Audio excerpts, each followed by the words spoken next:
Went to my kid's fashion show thing today. It was pretty epic. My son had Y as his designated letter, and he got to decorate his vest with all the cool things that started with Y.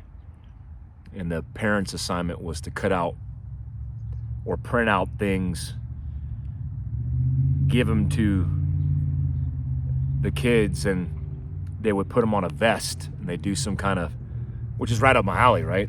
I mean, I'm a vest guy. But they did a little fashion show, and all the parents from the class were there. And my son was pretty proud of that yellow Porsche Dad put on the back of his vest. It was super cool. I think the teacher cut out the word dream and put it on that car. And it reminds me of like Ferrari F40, Porsche 930, 1980s posters hanging on my wall, Lamborghini Countaches, Ferrari Testarossas. They don't have names like that in the 2020s. I think that's only an 80s thing. And I feel like I'm stuck in the 80s because all my cars, my 86 4Runner, my 84 Jeep Scrambler, that's all I want to do now is get back to, or at least feel back to how it used to be. On that note, ramen and hot dogs was how it used to be, but I don't want to do that no more. If you guys saw RFK, check out RFK's YouTube channel. It's really interesting. He does documentaries on public health crisis like cardiovascular disease or chronic disease, which kills more Americans than anything by far. I think there's like hundreds of thousands of Americans that have died, near 1 million every year. It's like 850,000 that just died from heart attacks alone. And so there are many things that distract us, because I think that's the point. Because if the national media covers it, it's often a distraction from something else that matters. I don't know, like a cereal aisle full of sugar that the FDA has decided not to regulate. But they will regulate psilocybin mushrooms and proven psychedelic experiences and treatment that help, especially veterans of combat, with people dealing with trauma. I mean, Ibogaine is a real threat to society, not Captain Crunch. And no offense to Captain Crunch, because I love it. But when that's your only option because you just can't afford anything else, where the health food section is just a section in the store, which is very small, then what does that make the rest of the grocery store? Makes you wonder. I did this depressing post on Instagram just right before this, and I was talking about how I haven't been able to hunt. And there's lots of guys who love to hunt because they're hunting horns. They get to drink beer in a tent with their buddies or a tree stand. Whatever it may be, there's a whole bunch of reasons people hunt. I hunt because I want the meat. That's right, I like the meat. Especially the meat that I get myself. And guys, I know what you're thinking, pervs. But I like the meat because I only want to feed my family what comes from my hands. Like literally harvested from these damn hands. Because it makes me feel good. I won't blow smoke up your ass. I mean, it makes me feel good to sit there and watch my daughter eating maple sausage that dad took out of a mule deer's ass on a hunt. And then when I took my kids at the age of 4, both of them, my youngest was an infant at the time, but I took my 4-year-olds on an elk hunt and shot a cow elk in Wyoming with CJ, my buddy. that felt real good. It was a wild experience. I think a lot of the things that we do, we don't remember. It's not just about the end result. It feels so good because it's instant gratification, but it's more about the journey. It's more about the process. And so, honestly, I'm living more for the process than anything else. I damn near have nearly accepted that I don't need money to be happy. Yeah, sure, it's security. But the more money I've made, the more crap I've stockpiled. And there's a balance, I get it. But I want legacy wealth. But I don't want a Ferrari F40 in my garage. Honestly, I don't. I mean, I think it's cool. I got buddies who got them. I think they're amazing. That's too much upkeep and too much drama for me. I'd be afraid to scratch it up. That's why all my new stuff is old stuff. This 84 Jeep Scrambler I got. Damn. I was just driving from my kids' fashion show thing, and I was listening to the Braveheart soundtrack on a tape, and that felt pretty damn good.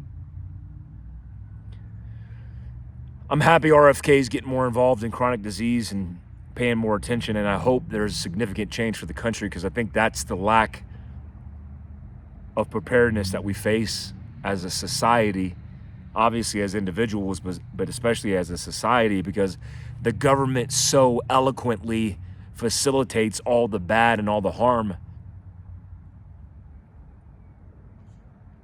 I mean, I saw that 7 states voted on protecting women's right to choose. I get it. If you're a woman, you don't want some old white dude telling you what to do with your body. I get that. But I also don't get how you don't understand a child 20, 30 weeks in the womb could smile from hearing his or her parent's voice, and how that's not precious. Like how you could stand and protest with a shirt that says, "My body, my choice," or "I just had an abortion," and you're bragging about it. Damn. I got more respect for bad guys I've shot in the face than that kind of behavior from Americans who got it all, who have it all, and treat their body and another human body that's definitely a being, definitely has a soul, like a piece of trash, like a real piece of garbage.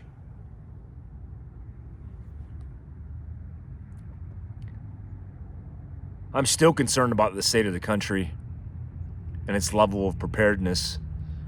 I was talking to a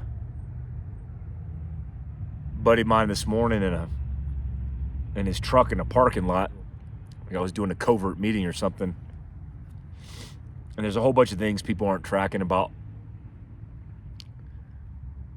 our financial status being $35 trillion in debt.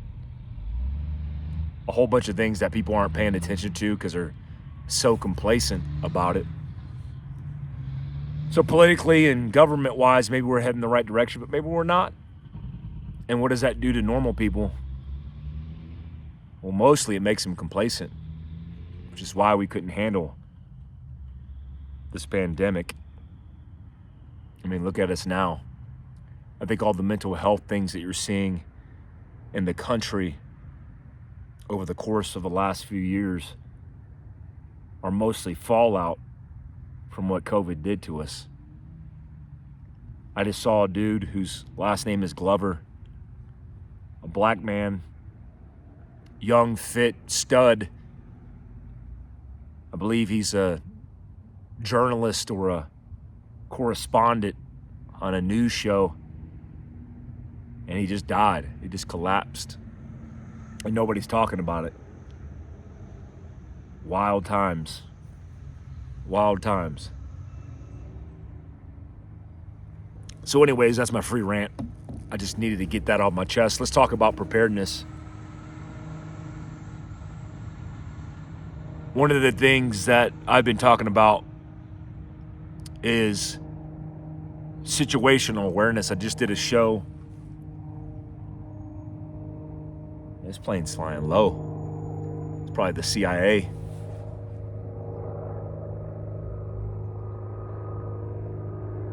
I'm like the house that's probably being used as the turn-in point for final at Hebrew Airport, which I don't mind. I love seeing planes fly.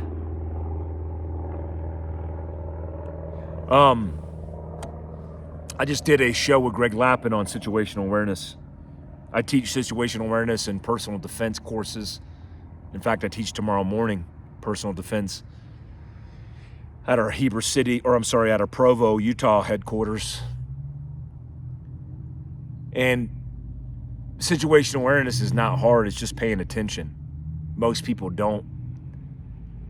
Most people are deep 3 levels in another alternative life from their own, detached from reality.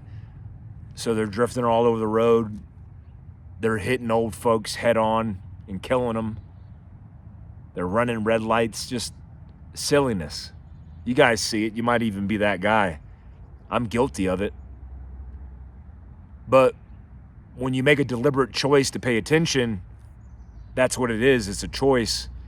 And that's how easy it is to be more situationally aware.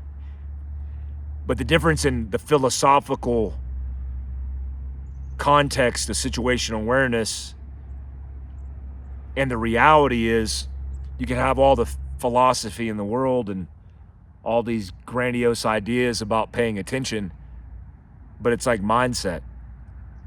Yeah, have a good mindset. What else you got for me? What does that mean?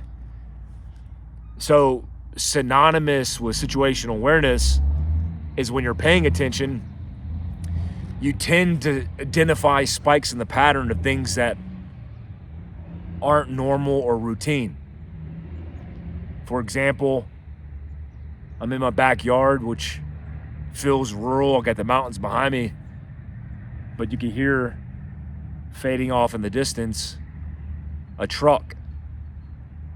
Cars passing by on this stupid road because all the congested traffic from all the people who moved into here. I mean, no offense, I moved in here as well. But it's a ton of traffic. Now, if I didn't hear that traffic, I'd wonder, like, hey, what's going on? Oh, it's probably Sunday. Because in Utah, 10% of the population is moving around on Sunday because of the LDS demographic. So everything right now feels routine until it's not. If I heard a loud crash, well, that would be the spike in the pattern. And it's not about hearing a crash, because anybody who's got the ability to hear could hear a crash. It's about, what are you doing with spikes in the pattern? Even intuition via your own instincts that tell you something. Like, this is danger. This doesn't feel right. If you're just blowing it off, if you're just writing it off, if you're just going about your business like nothing ever happened, well, that's a problem. That's why people die. And I don't want to be melodramatic about it, but imagine you're at home on the, second floor of your home, and you hear a loud bang downstairs. But you're watching the new release of Yellowstone, and you're into it. Hell, you might be doing something weird like wearing cowboy boots or a belt buckle or a Yellowstone hat. I don't know. You're just into it, and nothing else matters. That loud bang happens, and then you just write it off. You're like, honey, what was that? The cat? Oh, baby, we don't have a cat. Oh, I don't know. It's probably something that fell over. And so you make all the excuses in the world, which is what we do as human beings, because we're just lazy. That's what most people do. That's what you do, likely. But if you create a conditioned response, let's call it immediate action, like I was taught by my squad leader in the infantry that was honed into me at Fort Benning, Georgia. When a small unit leader in the infantry tells you to assault a bunker, you don't ask why, you start to move. When shots recognized by a snap and a crack break over your head, you don't sit there and ponder. You go into a battle drill, an immediate action. You immediately start moving and potentially shooting and communicating. You bound to the nearest cover. You look for the direction and distance and disposition and composition of the enemy force. And if you can get it out of your mouth right before you hit the ground behind the tree, do that, because you're giving situational awareness to those around you, which vectors everybody in. So it's not only important to start physically moving your ass, but also getting cognitive and taking in that situational awareness at the same time you're physically moving your ass. So an example would be, let's say you're in Black Rifle Coffee Shop here in Heber City. It's owned by Carl Malone. It's actually next to the Carl Malone dealership. Carl Malone's good people. So imagine you're in the coffee shop and you hear what sounds like firecrackers in the parking lot. Well, what are you going to do? What's the appropriate response? Well, if it's September and you're here in Utah, then it probably isn't fireworks. So writing it off is not the appropriate response. And sometimes neither is investigating what exactly it is. You know what the best, most statistically likely to survive response is? Physically, especially with your family, moving off the X while you're trying to gain situational awareness or information, and then read about it on the news, or don't. Tell your kids, your family, your friends about that one time that you guys bugged out and dad seemed a little paranoid. Turned out it was fireworks, or it could have been a shooting. The Vegas shooting, which is wild to me. We don't know anything about the motivations of that shooter that decided to set up in a high rise of the Mandalay Bay Casino and Hotel, started lobbing a barrage of gunfire onto the crowd.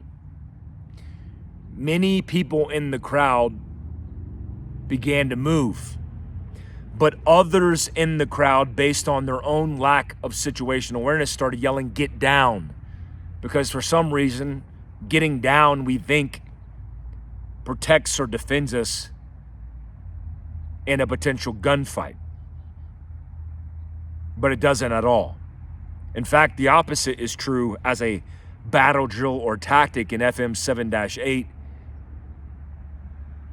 In fact, when you're in the open and you have no cover or concealment, speed is security. Move your ass across that open area as fast as humanly possible, especially under potential fire, because grazing fire does exist, which, imagine you see all this land and how flat it is on a single plane. There's terrain, sure, in the mountains here, but for the most part, it's flat. Now, if I took a machine gun and opened up fire from 3 feet off the ground from a knee, what you would have is a wall of lead moving across this open terrain. And being anywhere besides head in the dirt or maneuvering would be at a disadvantage. This shooter was at an elevated position, letting down a barrage of lead. And so in the open, with no cover, no concealment, people were diving down and even on top of each other. And many of the casualties, over 50 innocent people, perished that way. The most common occurrence amongst survivals, stories of survival, are the ones who began to move and never stopped moving. They never stopped their physical movement. They ran across the lawn where the concert was. They jumped the fence. They ran through the parking lot. And they created as much distance, time, and put as many obstacles between them and the X, or where the bad crisis was happening. And that's universally in battle drills and infantry tactics is one of the best ways to survive. The X doesn't have to be the shooting. It could be the center of the tornado. It could be the burning building. It could be the potential for something going bad. If your instincts tell you, trust that intuition. On situational awareness, there's also very technical, deliberate tactics in observing and scanning. I used to teach a course to my guys on observation and teaching very specific tactics on how to observe. And it's like, are you watching? Or are you actually observing? Anybody could watch. Anybody could look out here at the mountains. But are you paying attention cognitively? And is each section of this earth making an impression in your brain so you could actually identify the spike in the pattern? So there are very specific techniques on observation. We teach those as well in personal defense. One of the best articulations of this military experience I have and translating it to civilian experience is a technique we used to do in special operations, but derived from the infantry, of 5s and 25s. All my military veterans who've used 5s and 25s, make sure you leave it in the comments. 5s and 25s would be a call if I was a team sergeant on the op. I would announce that to my guys when we pulled over our vehicles, because I would remind them to check cognitively 5 meters in front of their feet in the vicinity of the vehicle and scan out to 25 meters.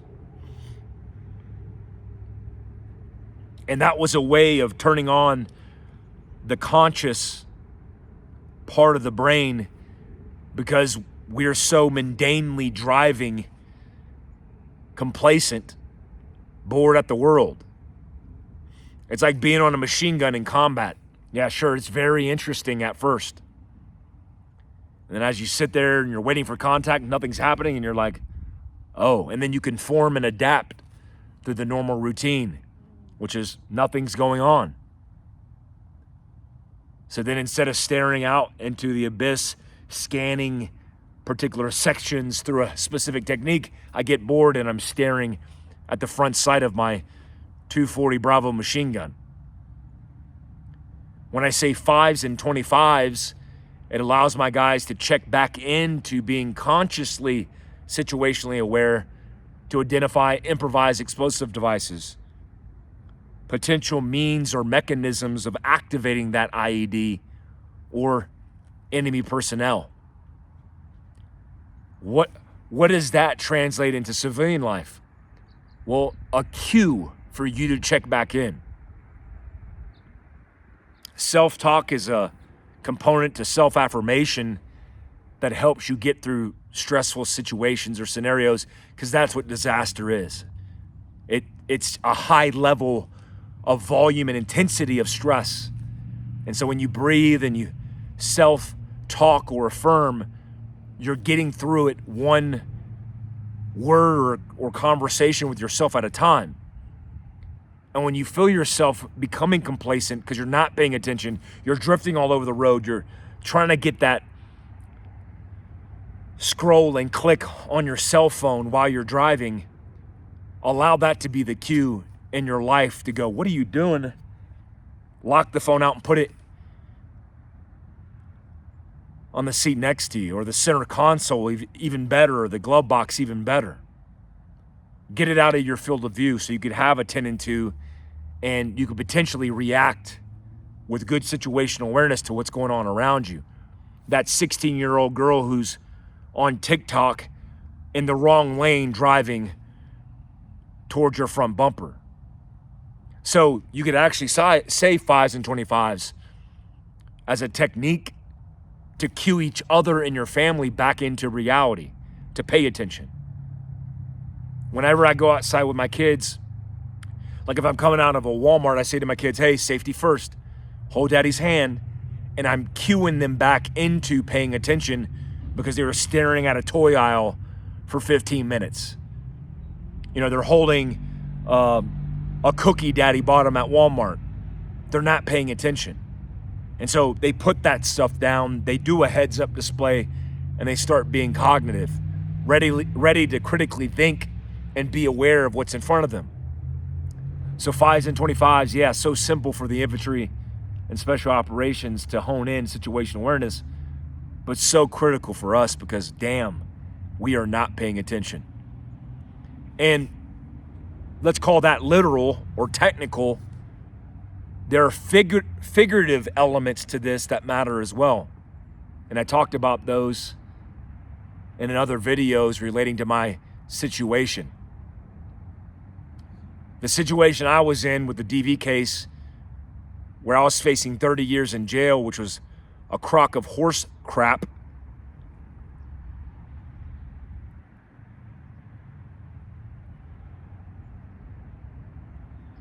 I knew I had to keep myself together. But the reason I was in that situation in the first place is because I wasn't situationally aware of what was going on in my own life. So I didn't do 5s and 25s. Sure, I did it with my kids. Sure, I did it when I had to be situationally aware in potential dangerous situations. But figuratively speaking, and maybe transitioning into a literal sense, I didn't see the warning signs of the IED that was in front of me. Of a spouse that was dealing with her own issues with postpartum. Of all the warning signs and proactive communication and my lack of communicating, or I think being a good spouse in hindsight. And so if I AAR my life, my situation, and I'm honest, like I'm honest with you guys,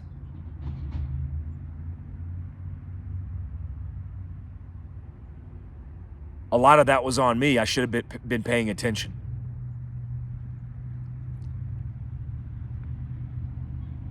And when you get hit on the front bumper by a teenager who's not paying attention, when you go through a disaster or catastrophe in your own personal life, doesn't that open your field of view to another perspective?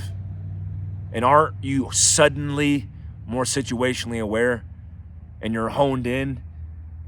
Hell, the grass is greener, the mountains are more beautiful, the sky is more blue. But why don't we just do that in the first place? Why don't we just pay attention from the onset? Why aren't we offensive and situationally aware in our own lives, figuratively and literally and technically, all the time? I think part of it is we got it so good. This Pendleton chair I'm sitting in feels so damn good. This hot coffee felt good going down. I'm talking to you beautiful people on a cell phone, and it's going to be disseminated after a 15-minute upload on Starlink. It's like, man, we have it so good. And when you know that you have it so good, because you're free, you got a decent job, you're surrounded by good people, that's not the time to check out and be more complacent. That's the time to check in and be more situationally aware.